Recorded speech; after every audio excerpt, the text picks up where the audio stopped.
नमस्कार दोस्तों, स्वागत है आपका स्टडी फॉर सिविल सर्विसेज में। यूपी पीएससी का जो आरओ का एग्जाम होने वाला है प्री का 27 जुलाई 2025 को, और यूपी पीसीएस 2025 का जो प्री वाला होने वाला है 12 अक्टूबर 2025 को। इन दोनों एग्जाम के लिए कई सारे फ्री इनिशिएटिव मैंने अनाउंस किए थे और सारा कमिटमेंट पूरा किया जाएगा। एक बार कमिटमेंट कर दिया तो पूरा करके रहता है स्टडी फॉर सिविल सर्विसेज। पिक्स का रिवीजन हमने चालू कर दिया है Telegram channel study for civil services में, बिल्कुल फ्री में 3 बार पिक दी जाएंगी, उनको आप देखते रहिए। उसके अलावा प्रीवियस ईयर क्वेश्चन पेपर वगैरह, पीडीएफ वगैरह बहुत सारी चीजें उसमें मिलती हैं। तो study for civil services Telegram join करके रखें और आगे भी ज्वाइन रहें जब तक सिलेक्शन वगैरह नहीं हो रहा है।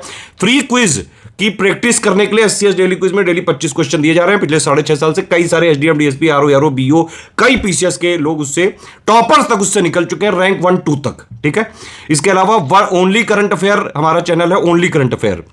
उसमें डेली करंट अफेयर की हम पिक दे देते हैं कि इतना करंट अफेयर जरूरी है, और प्लस उसके क्वेश्चन भी करवा देते हैं। तो ये तीनों फ्री टेलीग्राम चैनल आप एक बार ज्वाइन कर लीजिए और उसमें बने रहिए। तीनों की लिंक दी हुई है वीडियो के डिस्क्रिप्शन में, उस लिंक से ज्वाइन कर लीजिए। इसके अलावा हमने जो बोला था आपसे कि भाई वीडियो क्लासेस भी हम आपको बिल्कुल फ्री इनिशिएटिव के तहत देंगे। तो अभी हम शुरू में 75 दिन का बाकायदा स्टडी प्लान भी देंगे, मोस्ट इंपॉर्टेंट टॉपिक्स कवर भी करेंगे, प्लस उसके रिलेटेड क्वेश्चंस भी पूछेंगे, नए पैटर्न और ट्रेंड वाले, बिल्कुल, है ना। तो शुरू में ये 75 डेज की क्लास चलेगी। आरओ के 200 नंबर में से 140 यानी कि कट ऑफ वाला निकालने वाला के हिसाब से सब कुछ हम आपके लिए कराएंगे। 75 डेज की बिल्कुल फ्री क्लास होगी, सारे वीडियो फ्री रहेंगे, लेकिन सारे वीडियो की पीडीएफ सिर्फ और सिर्फ स्टडी फॉर सिविल सर्विसेज के पेड ग्रुप के मेंबर्स को मिल सकती है। और ये 75 डेज के बाद हम फिर यूपी पीसीएस 2025 प्री के लिए डेडिकेट कर देंगे। मतलब अभी से लेकर लगातार 10-11 अक्टूबर तक सारे फ्री इनिशिएटिव आपको मिलते रहेंगे। पिक्स रिवीजन भी जो है एससीएस की डेली क्विज में जो है फ्री जीएस क्वेश्चन का रिवीजन भी, ओनली करंट अफेयर वाला भी, और यहां पे वीडियो क्लासेस भी बिल्कुल फ्री में। एक भैया अपील है आपसे कि प्लीज वीडियो को लाइक जरूर करते रहना यार, लाइक करा करो यार, थोड़ा मोटिवेशन बना रहता है। एक कमेंट वगैरह कर दिया करो। दूसरी बात यह है कि भाई वीडियो में 5-6 क्वेश्चन पूछे जाएंगे डेली आपसे, उनको आप ईमानदारी से अटेम्प्ट करके अपना ईमानदारी से स्कोर बताइएगा कि कितने आपके सही हो रहे हैं, क्योंकि क्वेश्चन नए पैटर्न वाले होंगे। देखिए 3 टेलीग्राम चैनल है हमारे, इनको ज्वाइन करके बने रहिए यहीं पे। ये वाला मेन चैनल है, यहाँ पिक्स का रिवीजन कराया जाता है, प्रीवियस ईयर क्वेश्चन की पीडीएफ वगैरह सब मिल जाता है इसमें। बहुत सारे फ्री इनिशिएटिव चलते रहते हैं भाई। ये एससीएस डेली क्विज है, डेली इसमें क्विज फ्री में करा रहे हैं लगातार। ठीक है, ज्वाइन करके बने रहो इसमें, बिल्कुल फ्री है, 1 रुपया नहीं देना है इसमें। ये करंट अफेयर वाला चैनल है, डेली करंट अफेयर पढ़ो भी और उसकी प्रैक्टिस भी बिल्कुल फ्री में करो। तो फ्री इनिशिएटिव फॉलो करने वाले स्टूडेंट इस तरह से जो है आप तैयारी करते रहे।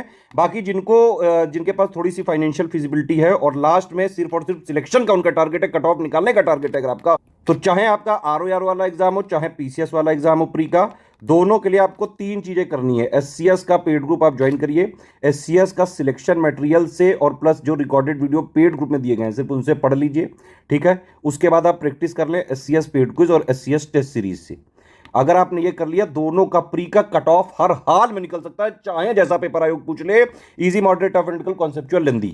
एससीएस का आरओ का री एग्जाम का प्री का भी पेड ग्रुप चल रहा है, मेंस का भी ग्रुप चल रहा है। यूपी पीसीएस 2025 की शुरुआत से सिलेक्शन तक की भी तैयारी का कंप्लीट पेड ग्रुप चल रहा है, प्री का भी और मेंस का भी।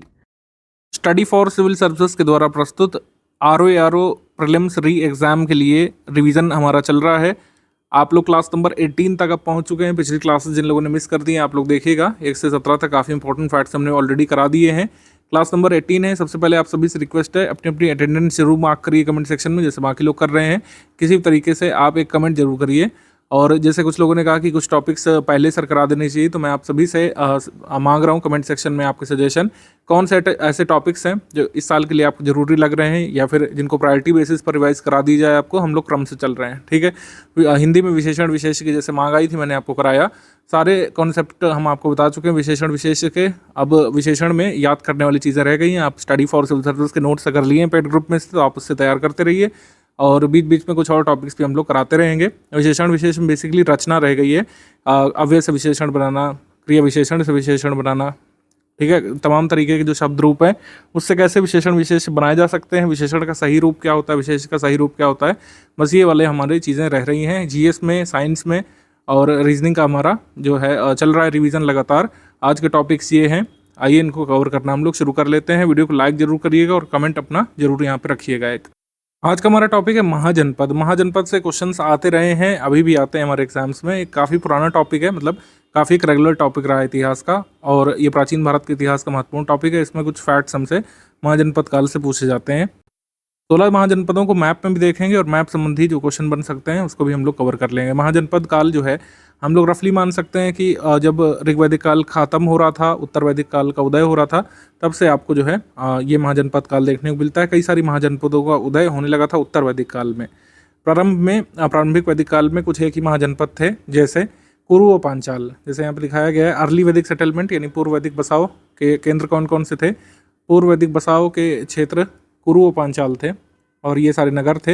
हस्तिनापुर, इंद्रप्रस्थ हो गया, ठीक है, कुरुक्षेत्र, गोविसाण, ये वाला जो क्षेत्र था इसको कहा जाता था यहाँ पर क्रेडल ऑफ अर्ली वैदिक सिविलाइजेशन। जो पूर्व वैदिक सभ्यता थी उसका विकास इन दो महाजनपदों में हुआ था, कुरु पांचाल रीजन में। और अन्य प्रमुख कौन थे? कंबोज और गांधार प्रारंभिक अवस्था में थे। बाद में ये जो महाजनपद है ये इस डायरेक्शन में फैलता है, ईस्टर्न रीजन में फैलता चला जाता है, वेस्ट से शुरू होते हुए, ठीक है, वेस्ट से शुरू होते हुए ईस्टर्न रीजन में गंगा वैली में ये महाजनपद क्षेत्र फैलता चला जाता है। ये बंगाल को पार कर लेता है, ठीक है, ये नीचे तक जाता है, बाकायदा नर्मदा नदी तक ये जाता है, ठीक है। आखिरी जो सदर्न मोस्ट महाजनपद है ये अश्मक है, ठीक है। सदर्न मोस्ट महाजनपद जो नोन है वो अश्मक है, उसके नीचे कोई महाजनपद नहीं पाए गए थे। तो ये सब महाजनपद हैं, इनको एक एक करके हम लोग पढ़ना शुरू करते हैं और इसके जो जोग्राफिकल एक्सपेक्ट है वो भी देखेंगे। सबसे पहले सबसे ईस्टर्न महाजनपद जो अंग महाजनपद है, प्राचीन नाम इसका मालिनी है, ऐसे प्राचीन नाम पूछ सकते हैं। आधुनिक जगह पर, मतलब जो आधुनिक जो कह सकते हैं जोग्राफिकल कॉन्नोटेशन है उसके हिसाब से महाजनपद कहाँ रहा होगा, ये सब भी आजकल काफ़ी पूछा जा रहा है। जैसे आधुनिक भागलपुर और मुंगेर रीजन में अंग महाजनपद का विस्तार हुआ करता था बिहार में। प्रमुख बंदरगाह या नगर कौन कौन से थे? चंपा, अशोकपुर, भद्रिका। चंपा, अशोकपुर, भद्रिका। बाद में शासक के बारे में गिवन है, ठीक है। ब्रह्मदत्त को मगध के शासक बिंबिसार ने पराजित कर अंग को मगध महाजनपद में मिला लिया था। तो ये जो अंग है आपका यहाँ पे, ये है अंग महाजनपद का रीजन, ये मगध का ही भाग बन गया था। मगध के बारे में अगर हम बात करें तो मगध में राजधानी जो थी, प्रारंभिक राजधानी, वो कौन सी थी? उसको बोला जाता था गिरिव्रज, राजगृह या राजगीर। गिरिव्रज, राजगीर दिया हो, राजगृह दिया हो, ये प्रारंभिक राजधानी थी। आधुनिक बिहार के पटना और गया जिले तक ये विस्तारित थी, पटना और गया जिले तक। अब गया को ऑफिशियली बिहार सरकार के द्वारा गया जी नाम से जाना जाएगा, ये याद रख सकते हैं, ठीक है। तो पटना और गया तक विस्तारित थी, लेकिन बाद में मगध महाजनपद ने दूसरे महाजनपदों के क्षेत्र को अपने यहाँ पर अधिग्रहित किया था, मतलब दूसरे महाजनपदों के क्षेत्र पर कब्जा किया था मगध महाजनपद ने, और सबसे शक्तिशाली महाजनपद बनकर के उभरा था। इसके बाद अवंती की राजधानी उज्जैनी और माहिष्मती थी। उज्जैन जिले से लेकर नर्मदा नदी तक इनका विस्तार था। महावीर स्वामी और गौतम बुद्ध के समकालीन यहाँ के शासक चंड प्रद्योत थे, एक बार पूछा गया था। अवंती के शासक कौन थे? चंड प्रद्योत। प्रमुख नगर जैसे कुरारगढ़, मक्करगढ़ और सुदर्शनपुर। प्रमुख नगर और महाजनपद मिलाने को आ सकता है, किस महाजनपद के महत्वपूर्ण नगर कौन कौन से थे? जैसे अंग के कौन है? अशोकपुर, भद्रिका और चंपा बंदरगाह नगर था। पुराण के अनुसार अवंती के शासक हैवे वंश के शासक थे। बिंबिसार ने वैद्य जीवक को चंड प्रद्योत के उपचार के लिए भेजा था एक समय पर। वत्स महाजनपद के बारे में बात करें तो राजधानी इसकी कौशाम्बी है, वर्तमान इलाहाबाद और बांदा जिले के पास। इलाहाबाद मिर्ज़ापुर का रीजन जो इस समय प्रेजेंट उत्तर प्रदेश का, ये कभी वत्स महाजनपद का भाग रहा था, ठीक है। उदयन के साथ चंड प्रद्योत और अजात शत्रु का संघर्ष रहा था। उदयन के साथ चंड प्रद्योत और अजात शत्रु का संघर्ष रहा था। वत्स महाजनपद का शासक उदयन बताया गया है, ठीक है। गौतम बुद्ध के शिष्य पिंडोल ने उदयन को बौद्ध धर्म की दीक्षा दी थी।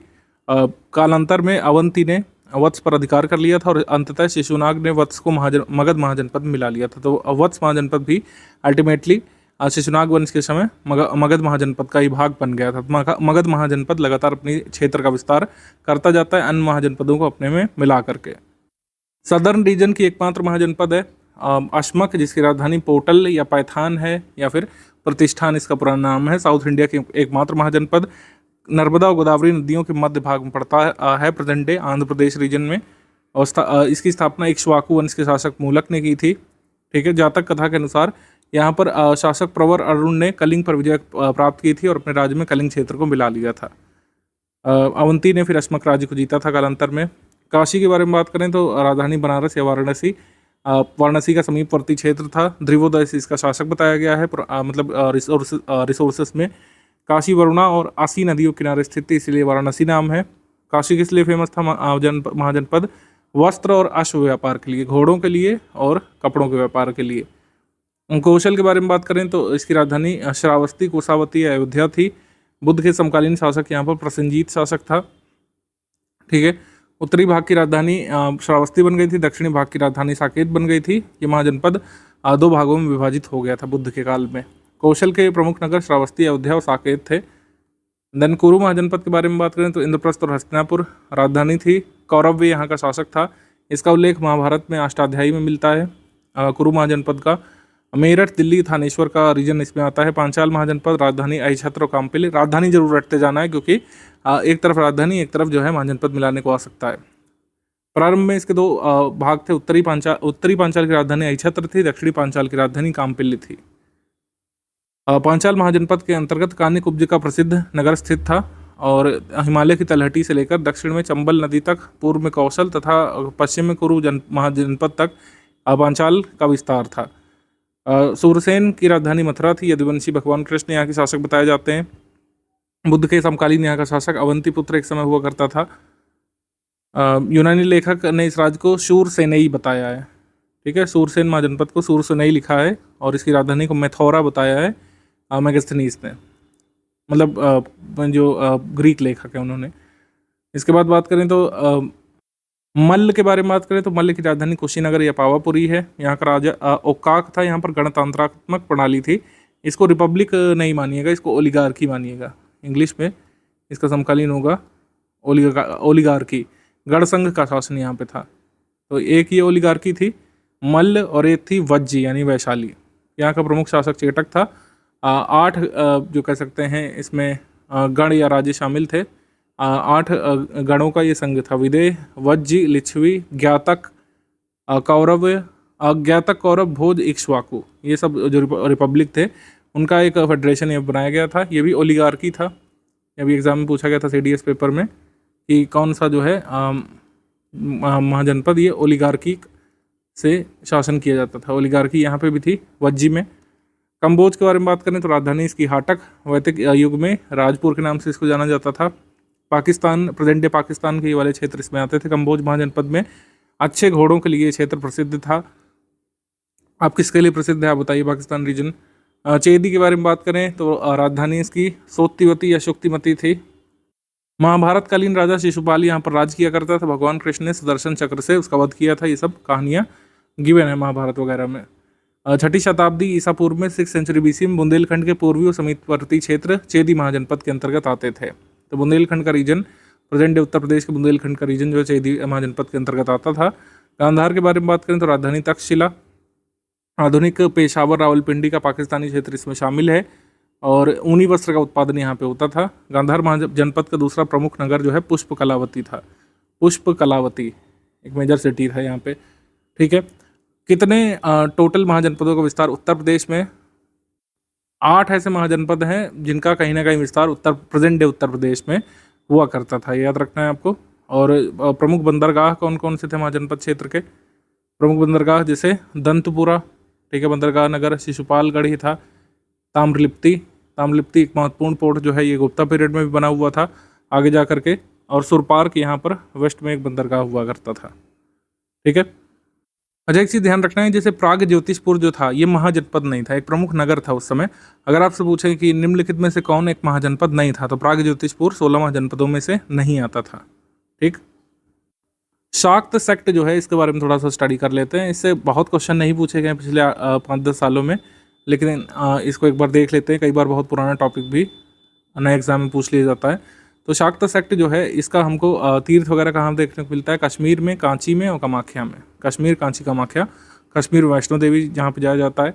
मार्कंडेय पुराण, मत्स्य पुराण, कूर्म पुराण और कली पुराण में शाक्त संप्रदाय का उल्लेख है या फिर शक्ति पूजा का उल्लेख है। कौन कौन से शासक शाक्त संप्रदाय को मानते थे? प्रतिहार वंश के शासक महेंद्रपाल और राष्ट्रकूट वंश के शासक अमोघ वर्ष मानते थे शाक्त सेक्ट में। ये ध्यान रख सकते हैं आप। हमने लास्ट क्लास में आपको जब कोस्ट लाइन पढ़ाई थी तो उसमें उन्मज्जन तटरेखा और निमज्जन तटरेखा आपको बता दिया था। कुछ लोगों ने कहा था इसको और एक्सपैंड किया जाए और इससे जो अन्य क्वेश्चन बन सकते हैं इसको भी कवर करें हम लोग।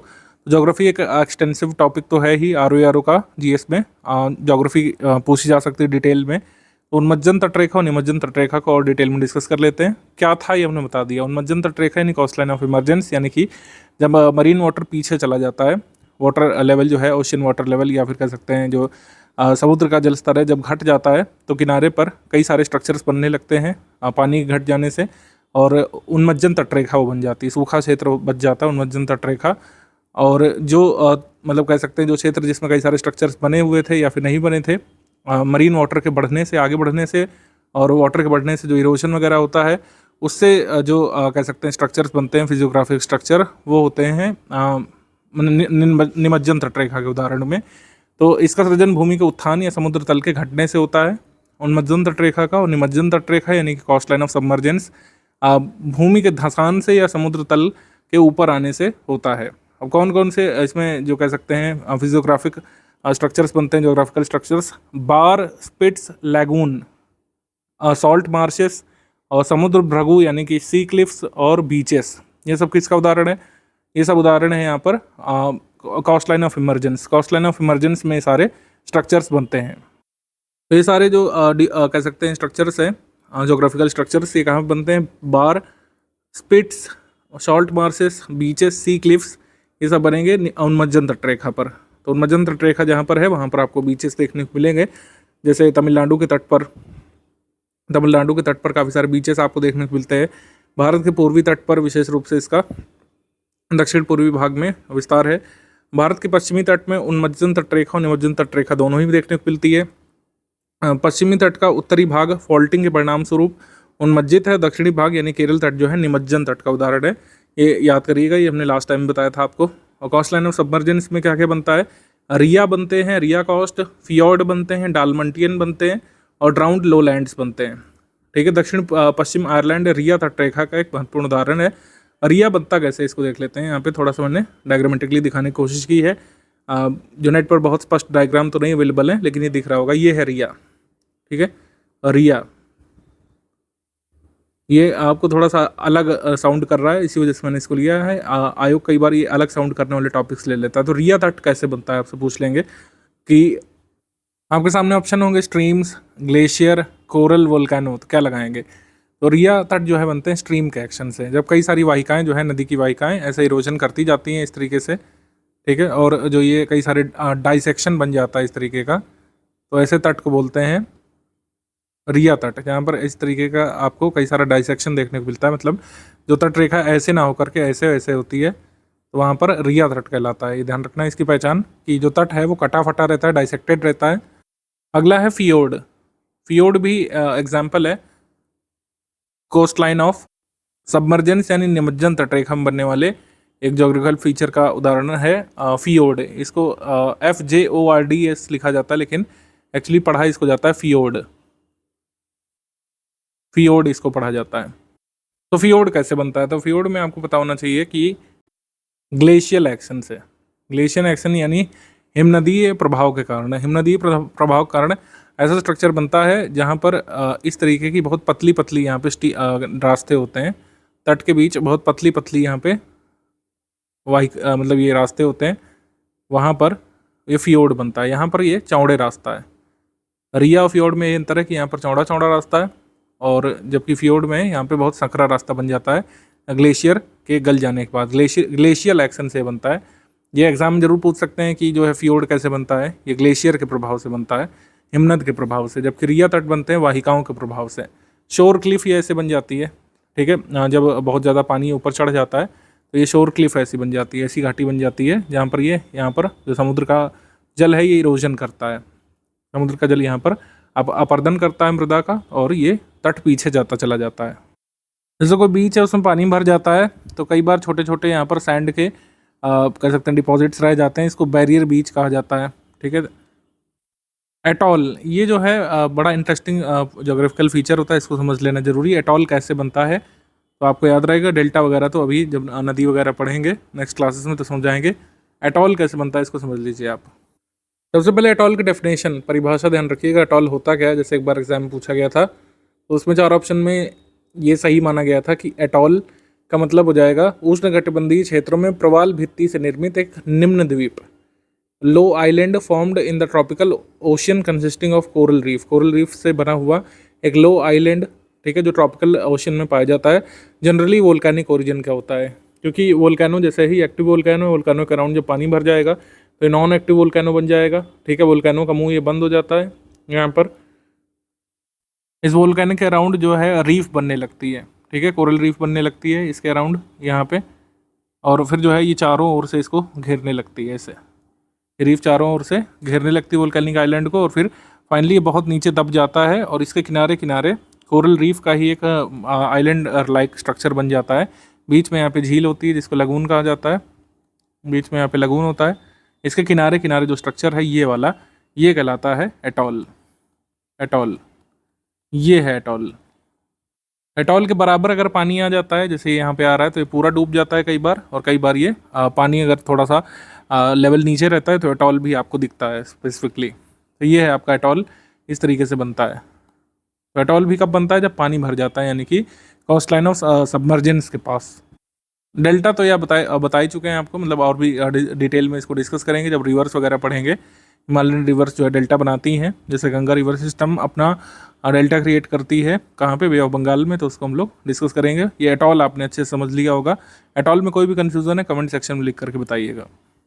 कुछ बातें ध्यान रखना है कि एक लो आइलैंड हो सकता है, ठीक है, ये डूबा हुआ आइलैंड भी हो सकता है, ठीक है, मान लीजिए ये संकन आइलैंड बोल दें तो भी सही हो जाएगा। और प्रवाल भित्ति से निर्मित होता है, प्रवाल भित्ति से निर्मित होता है उष्णकटिबंधीय क्षेत्रों में, या फिर अगर कहते हैं कि वोल्केनिक रीजन्स में बनता है तो वो भी सही है। ये कुछ क्वेश्चन आप अटेम्प्ट करिए, कमेंट सेक्शन में जो लिख करके बताना है। राष्ट्रीय उद्यान की सीमाओं में परिवर्तन सिर्फ राज्य सरकार द्वारा किया जा सकता है। किसी राज्य सरकार के पास संरक्षित क्षेत्र को राष्ट्रीय उद्यान के रूप में घोषित करने का अधिकार होता है, ठीक है। तो इसमें बताइए ए और आर दोनों सही हैं, आर ए की सही व्याख्या भी कर रहा है, या फिर दोनों सही होने के बावजूद आर एक स्पष्ट व्याख्या नहीं कर पा रहा है। ए सत्य है, आर असत्य, या फिर ए सत्य है, आर सत्य है, या बताइए कमेंट सेक्शन में लिख करके। इंग्लिश मीडियम में भी ये प्रश्न गिवन है, इसको देख लेते हैं। इंग्लिश मीडियम में ये गिवन है, इसमें लिखा हुआ है the boundaries of national park can only be changed और altered by the state government. Only the state government has the power to declare a protected area as a national park, ठीक है। और ये एक क्रोनोलॉजी वाला question करते हैं। यहाँ पे आपको बताना है कि बॉम्बे प्लान, गांधीवादी प्लान, पीपल्स प्लान, राष्ट्रीय विकास परिषद की स्थापना, इनमें सही क्रम क्या है, किस ईयर में क्या चीज़ हुई थी, कमेंट सेक्शन में आप लोग लिख करके बताएंगे। ये एक क्वेश्चन है, निम्नलिखित में से कौन बॉम्बे प्लान जो 1944 में आया था उसका भाग नहीं था, या फिर बॉम्बे प्लान को बनाने में किसकी भूमिका नहीं थी 1944 में। तो मेहरबान कदरदान साहिबान, जिस सब्जेक्ट में स्टैटिक को करंट से सर्वाधिक लिंक किया जाता है वो है साइंस। चंद्रयान 3 की सफलता के बारे में सभी ने सुना, रोवर लैंडर के बारे में भी पढ़ा, लेकिन एक चीज़ रिवाइज नहीं की कि रॉकेट काम कैसे करता है, कैसे ये उड़ जाता है। तो जैसे ही उसका फ्यूल इग्नाइट होगा, नीचे आग ही फेंकेगा, उस आग की वजह से नीचे की तरफ फोर्स जनरेट होगा, और तुरंत पिक्चर में आ जाएगा न्यूटन बाबा का तीसरा नियम, जिसके हिसाब से एक डायरेक्शन में अगर कुछ भी फोर्स लग रहा है, मान के चलो F न्यूटन का फोर्स लग रहा है, तो उसकी ठीक अपोजिट डायरेक्शन में भी उतना फोर्स लग जाएगा। जो शुरू में लगा था वो एक्शन फोर्स है, जो बाद में लगा वो रिएक्शन फोर्स है। यहाँ भी सेम चीज़ अप्लाई होगी। ईंधन के जलने की वजह से जो फोर्स नीचे जनरेट होगा ग्राउंड की तरफ, तो बदले में ग्राउंड भी उतना ही फोर्स इस रॉकेट के ऊपर लगा देगा और ये रॉकेट जाके उड़ जाएगा। इसे समझने का एक तरीका और भी हो सकता है कि जितना मोमेंटम नीचे उतना ही ऊपर, तो कंजर्वेशन ऑफ लीनियर मोमेंटम और न्यूटन का थर्ड लॉ। आपसे पूछ सकता है कि कौन से प्रिंसिपल के ऊपर रॉकेट काम करता है, तो कंजर्वेशन ऑफ लीनियर मोमेंटम। और कौन सा लॉ, ये आपको सामने दिख रहा है। लेकिन यहाँ पे न्यूटन का जो दूसरा लॉ है वो क्यों नहीं लग सकता। देखो, न्यूटन के लॉ जो दूसरा वाला है, रट्टा मार लेते हैं सब लोग, F=ma, वो असल इक्वेशन है ही नहीं है, वो उसका जस्ट एक स्पेशल केस है अगर मास कांस्टेंट होगा तब, जो कि यहाँ पे नहीं है। जैसे जैसे ये रॉकेट ऊपर जाएगा उसके अंदर जो भरा हुआ फ्यूल है वो ओवर टाइम खर्चा होता जाएगा और उसके मास में कमी आती जाएगी। तो इधर जो शुरू से लेकर आखिर तक उसको फोर्स मिलेगा वो dp/dt के थ्रू लिखा जाएगा, अर्थात टाइम के हिसाब से मोमेंटम का चेंज होना, इसी के ऊपर डिपेंड करेगा ये फोर्स। अब देखो अगला, शाम को बनानी थी खीर, दूध खरीद के ले आए नमस्ते इंडिया से, उसको उबाल दिया, लेकिन जैसे इधर उधर हुए, सावधानी हटी, दुर्घटना घटी। और उसके बाद आपको हो जाती है टेंशन। अगर आपको खुद को इस टेंशन से बचाना है तो इस दूध का सरफेस टेंशन हमें कम करना पड़ेगा, जिसको करने का तरीका ये है कि इसे डिस्टर्ब किया जाए। कैसे डिस्टर्ब करोगे? इसके अंदर आप एक चमचा डाल सकते हो या तो फिर कोई कटोरी इस पे ज़बरदस्ती डाल सकते हो। पहले वाले केस में जब आपने इसमें कुछ भी नहीं डाला था तो इसके अंदर जो केसीन नाम का प्रोटीन है और जो कार्बोहाइड्रेट फैट के मॉलिक्यूल हैं, उनकी वजह से बबल्स बनने लगे और सारे के सारे एक ही जगह पे बने और एक ही स्पीड से ऊपर आ गए और आपकी बुद्धि डिस्टर्ब हो गई। लेकिन दूसरे वाले केस में सरफेस टेंशन डिस्टर्ब होने की वजह से ये सारे बुलबुले अलग अलग जगह पे बनेंगे और अलग अलग स्पीड से ऊपर आएंगे, और कुल मिला के फर्स्ट वाले के कंपैरिजन में दूसरी सिचुएशन में बहुत धीरे धीरे ये जो बबल्स हैं, बुलबुले, ये ऊपर आएंगे। अब आप हिलते डुलते आराम से पहुंचो किचन में, मस्त नमस्ते इंडिया का मट्ठा पियो, कोल्ड ड्रिंक पियो, उसके बाद नज़र मारो तो कहो है बंद कर देंगे, हो सकता है भूल गए हो। लेकिन आप पैनिक नहीं करोगे फर्स्ट वाली सिचुएशन की तरह। तो देखा आपने, सरफेस टेंशन को कम आपने किया ही, साथ में खुद के दिमाग की टेंशन को भी कम किया। अब जाते जाते करेंगे रीजनिंग के 2 सवाल जो कि बड़े ही बवाल चैप्टर से होंगे। सबसे पहले चैप्टर का नाम है लॉजिकल ऑर्डर। इसमें जितनी जल्दी लॉजिक आपके दिमाग में सेट होगा उतनी तेज़ी से आपको इसका जवाब मिलेगा। आपको पाँचों के पाँचों शब्द यहाँ पे ध्यान से पढ़ लेने हैं, रेक्टेंगल, लाइन, ट्राइंगल, पॉइंट और एंगल। इससे क्या समझ में आता है कि कहीं पे कोई चीज़ बड़ी है, कहीं पे कोई चीज़ छोटी है। कई सारे पॉइंट मिला के एक लाइन बनती है, तो पॉइंट पहले मिलेगा। जिस तरह से कई सारे सेल मिला के एक टिश्यू बनता है, सेम वैसे ही। उसके बाद सीधे आ जाएगा लाइन, तो 4 के बाद 2 आना चाहिए। कई सारे पॉइंट मिलाइएगा तो लाइन बनेगा। उसके बाद आप सीधे से देखोगे कि एंगल बनाने के लिए कितनी लाइन चाहिए, तो 2। ट्राइंगल बनाने के लिए 3 लाइन चाहिए। उसके बाद रेक्टेंगल बनाने के लिए 4 चाहिए। तो इस तरह से आपका ये ऑर्डर कंप्लीट होता है। जितनी फास्ट तरीके से आप चीज़ों को प्रोसेस कीजिएगा उतनी ही जल्दी आपको आपके क्वेश्चन का आंसर करने में मदद मिलेगी। अगले बवाल चैप्टर का नाम है क्लासिफिकेशन। जितना इम्पोर्टेंट एनालॉजी है उतना इम्पोर्टेंट आपका क्लासिफिकेशन हो जाता है। बड़ा ही इंटरेस्टिंग और आसानी से कवर होने वाला चैप्टर है। हालांकि इसके टाइप बहुत बन जाते हैं, लेकिन बात वही है ना कि अगर आपको आरओ में 12 से 15 क्वेश्चन फ्री के कवर करने हैं। फ्री के इसलिए क्योंकि वीकेंड में टाइम देना है, जो चैप्टर हम बता रहे हैं करना है, और उसके बाद आप 95 से 100% एक्यूरेसी के साथ क्वेश्चंस को करके आओगे। अब देखो यहाँ पे हो क्या रहा है। ए जेड एक दूसरे के अपोजिट है, अपोजिट आपको पता ही है। A1 है, Z 26, दोनों मिलके 27 हो गए, तो बस अपोजिट हैं। C3 X 24 मिलके 27 देते हैं क्या, तो ये भी अपोजिट हैं। उसी तरह से LO भी अपोजिट हैं। देखो हमको तो सीधे सीधे याद है, उतनी प्रैक्टिस आप भी कर लो, आपको भी याद हो जाएगा। ये भी है, ये GT भी है, ये 8, ये 19, हाँ ये भी है, ये 5 22, हाँ ये है, 6 21, ये भी है। अरे लेकिन हम तो बावले हो गए थे, R19 थोड़ी ना 18 होता है। तो ये HR कंपनी में तो तहलका मचाते ही, यहाँ भी मचा रहा है। 27 नहीं 26 दे रहा है, तो बस ये यहाँ से ऑड वन आउट हो जाता है। चीज़ों को मज़े मज़े से देखना है तो आप डेली का डेली वीडियो देखिए। चैनल पे नए हैं तो सब्सक्राइब करके बेल आइकन दबाइए और नोटिफिकेशन को ऑल पे सेट करिए, ताकि हर दिन दोपहर 1 बजे आपको वीडियो को नोटिफिकेशन मिले और कोई भी पार्ट आप मिस ना करें।